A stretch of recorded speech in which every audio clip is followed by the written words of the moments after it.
Bueno, a mí me toca hablar sobre la experiencia del Sanatorio Güemes en esto de la integración del APS y la experiencia del APS en el sector privado. Creo que todos los presentes conocen el Sanatorio Güemes. Es un sanatorio que tiene 20 pisos, 5 subsuelos, tiene 680 camas. Bueno, se atiende un número gigantesco de pacientes y en ese contexto llegó un día la posibilidad de intentar armar, orientar la atención hacia la atención primaria y armar un servicio de medicina familiar y general. Hay conceptos que sí, evidentemente se dieron. La doctora Starfield, fue una diapositiva del doctor Uribe cuando mostraba el gasto en salud y los rendimientos.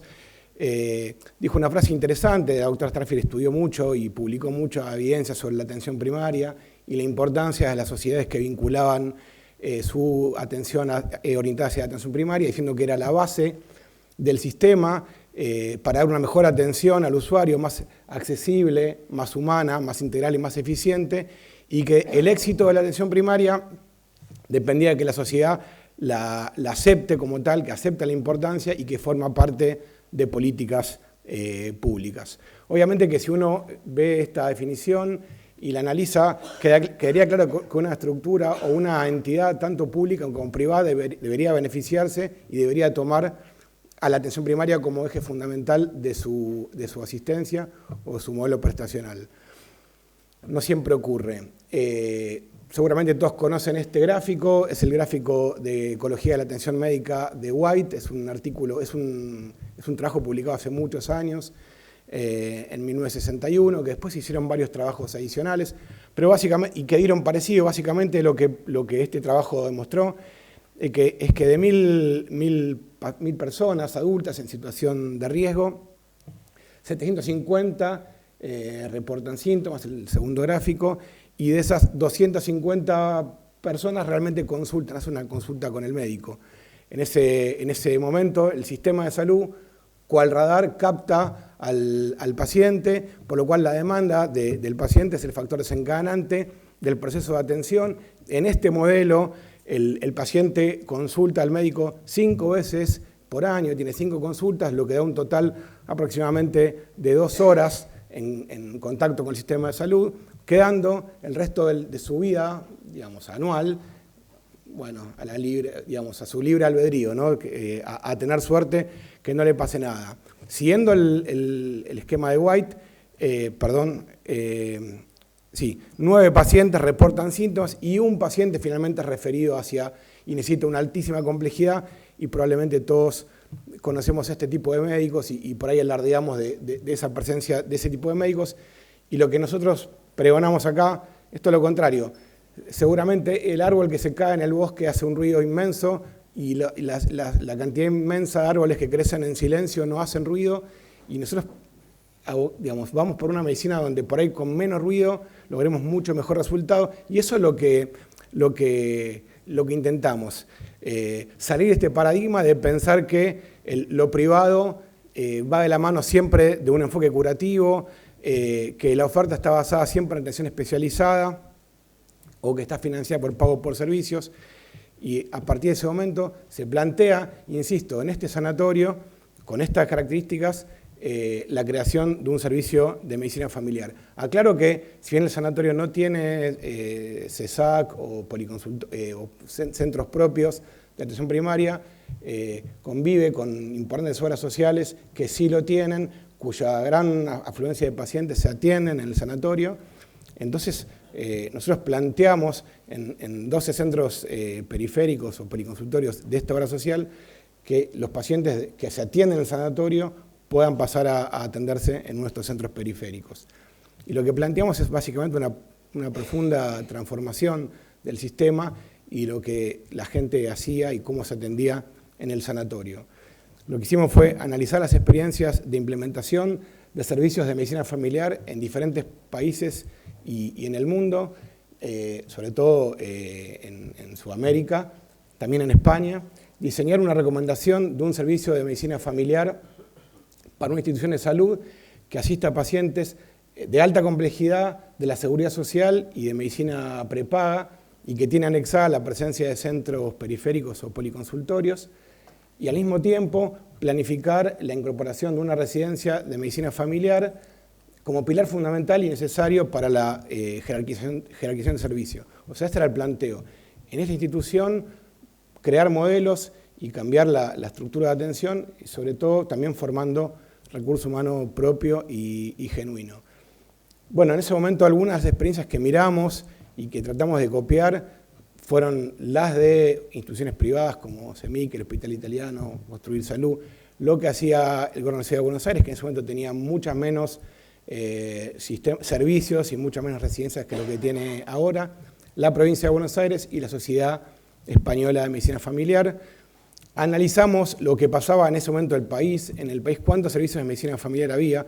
Fíjense que en ese momento a las residencias tenían múltiples denominaciones, medicina familiar, medicina general, medicina comunitaria. Analizamos cómo estaban formados esos servicios, cuántos puestos tenían, cuántos residentes entraban, cómo estaban generados y hechos los programas, y a partir de eso, bueno, hicimos la propuesta basada en que no existe un solo tipo de médico de familia, sino que hay tantos perfiles como comunidades con características particulares existan, y en base a eso se hizo la propuesta. ¿Y cómo se planteó esta propuesta? Se orientó hacia la atención primaria, bueno, los beneficios ya se dijeron, así que no los voy a repetir, enfatizando en la promoción y prevención y no solo en la demanda, que era casi siempre la modalidad de atención que se venía teniendo anteriormente. Intentamos, aunque todavía no lo logramos del todo, la responsabilidad nominada de los servicios sobre la población, o sea, esto se dijo acá y nosotros claramente lo tenemos con un objetivo, el hecho de que cada paciente tenga un médico y cada médico tenga a su paciente, la atención apropiada a cada uno lo que le corresponde, la proactividad tanto de los profesionales como de los pacientes, bueno, estos mecanismos activos de participación, recursos humanos apropiados en cuanto a su formación y funcionamiento en red, hace referencia a que cada uno de estos centros tiene un sistema de historia clínica electrónica, que fue lo que también planteó el doctor Jiménez al principio. Nosotros tenemos una única historia clínica comunicada entre todos los centros, entre los 12 centros que les comenté recién, y en el centro de cabecera, que es el Sanatorio Güemes, donde el abordaje del paciente, tanto lo que es custodios externos como guardia, como internación, se pueden ver, inclusive laboratorios, imágenes, etc. Se pueden dejar carteles, se pueden plantear todo tipo de comunicación a través de historia clínica. ¿Alcanza? No, obviamente que no, hay mucho más, pero bueno, es una realidad que tenemos. ¿Cómo lo implementamos? Básicamente planteamos dos modelos, un modelo asistencial y un modelo organizacional. En cuanto al modelo asistencial, lo que planteamos es un enfoque familiar en la atención, que cada paciente siempre tenía una familia que lo acompañaba, que lo escuchaba y que sufría. Entonces, incorporar a la familia al proceso de atención.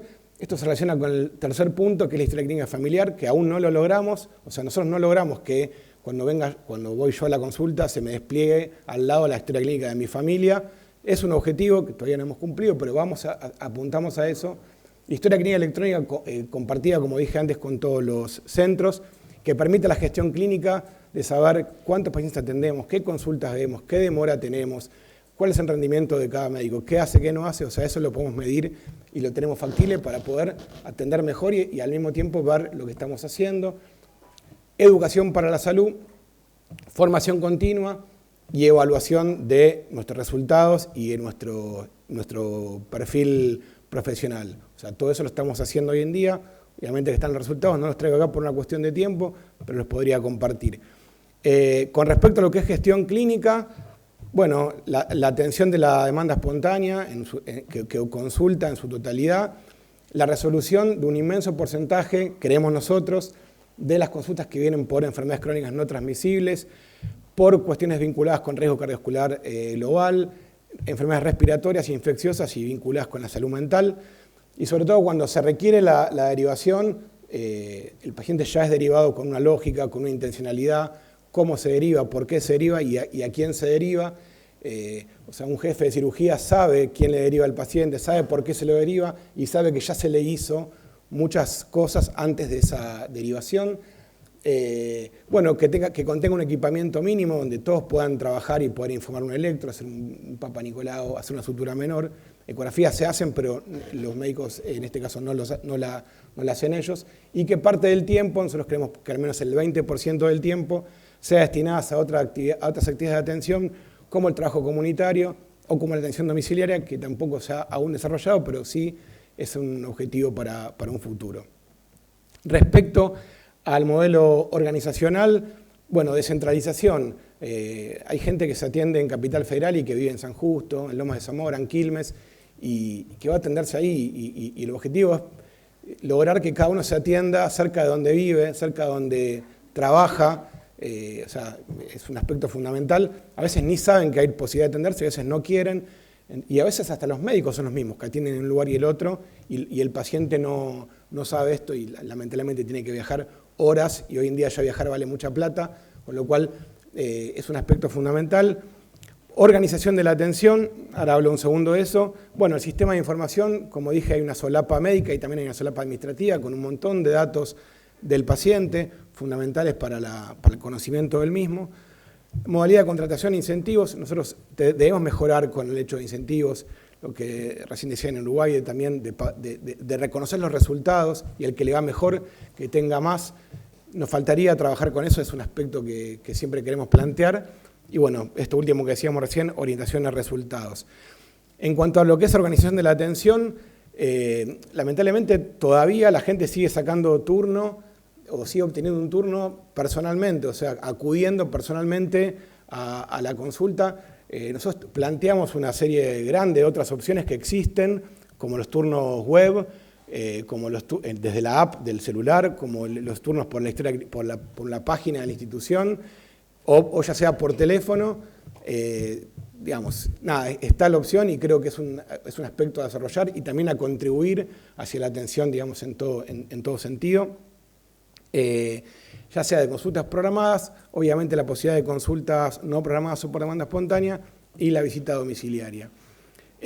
Y como orientación a resultados, un poco lo que yo dije es resolutividad clínica, ver qué estamos atendiendo, cómo lo estamos atendiendo, medirlo bien para después tratar de que nos reconozcan por eso, y satisfacción de los usuarios, que tiene que ver con la demora que tienen, son cosas que medimos, la demora que tienen, si se les cancelaron o reprogramaron los turnos y si están conformes con el médico que los está siguiendo. Básicamente eso es lo que le quería contar y compartir.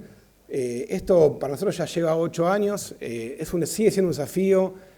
Acá hay gente del equipo del sanatorio y sigue siendo un desafío diario donde le ponemos mucho corazón para que siga creciendo. Mucho se hizo, obviamente que queda mucho por hacer, pero bueno, agradezco esta posibilidad para poder compartirlo con todos ustedes, así que muchas gracias.